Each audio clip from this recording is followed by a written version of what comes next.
What's up, everybody? Welcome back to the Pohada Podcast. This is a show where we talk about Jiu-Jitsu with Jiu-Jitsu people, very often black belts.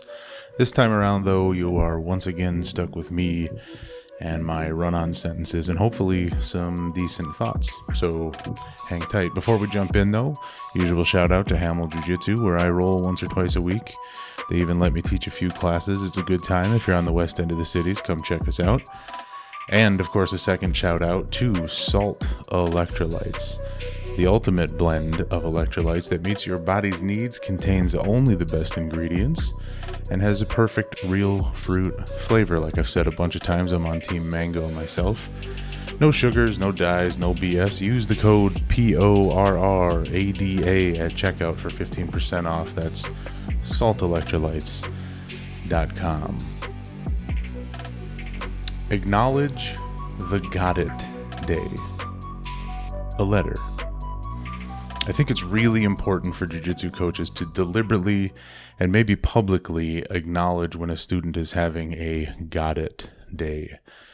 It's vitally important that the student hears it and learns to identify these days for themselves and for their training partners. And before I elaborate on that, let me back up and tell you what I mean by a Got It Day.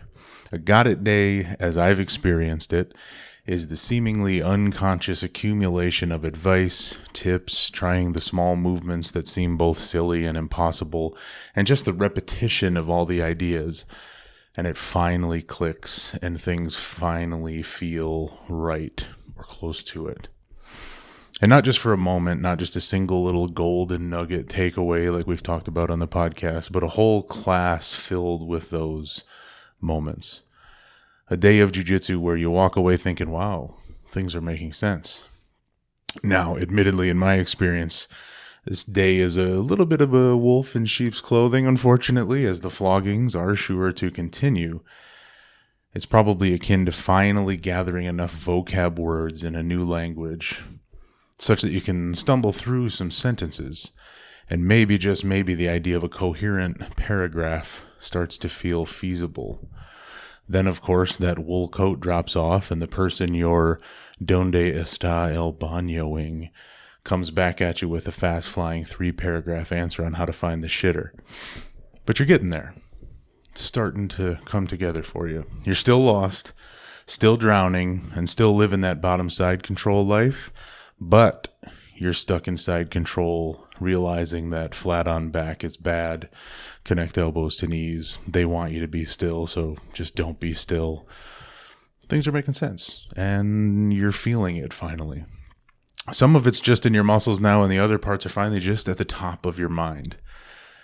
It hasn't seemed like you've been figuring this jiu-jitsu stuff out, but you have, and today is the day. Enough of it tied together that you were able to realize it, your coach was able to see it, and help you realize it.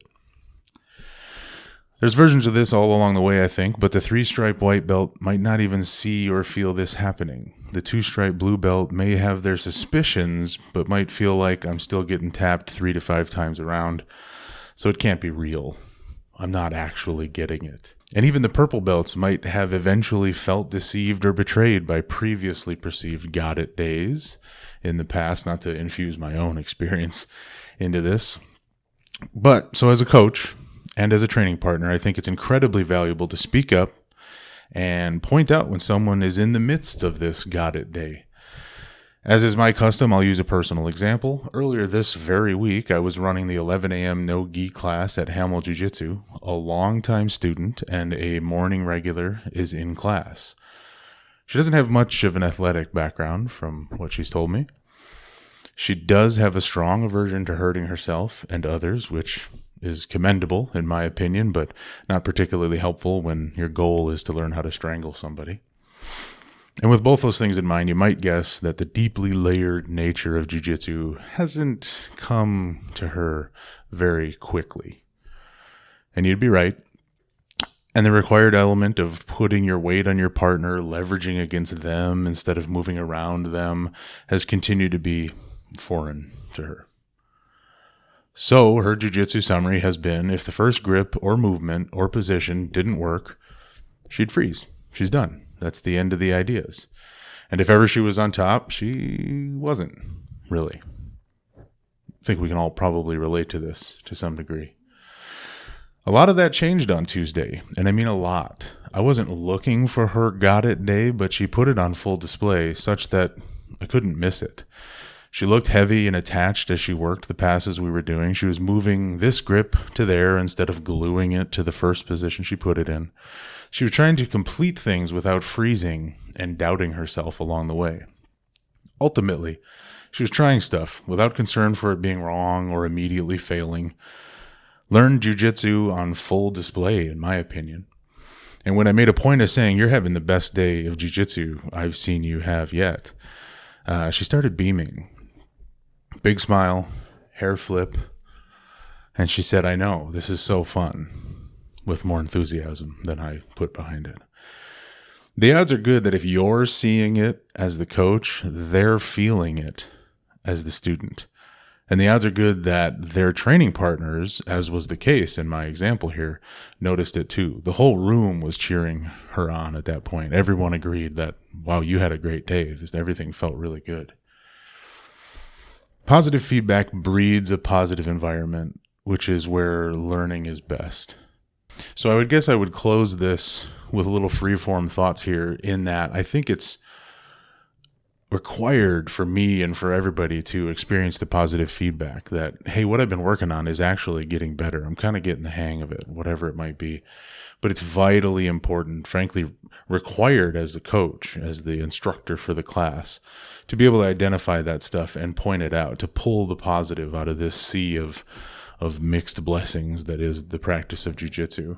And the same thing goes as a training partner. Like the second somebody's throwing something together, I'm going to stop to commend it. Maybe not mid-roll, although I do have that habit. But like everybody does better when we all do better. So I think the idea of acknowledging a big day, the biggest day in jiu-jitsu, when things fall together and suddenly the language makes sense and they're able to communicate in the way you've been teaching them, it's important to acknowledge that. So speak up.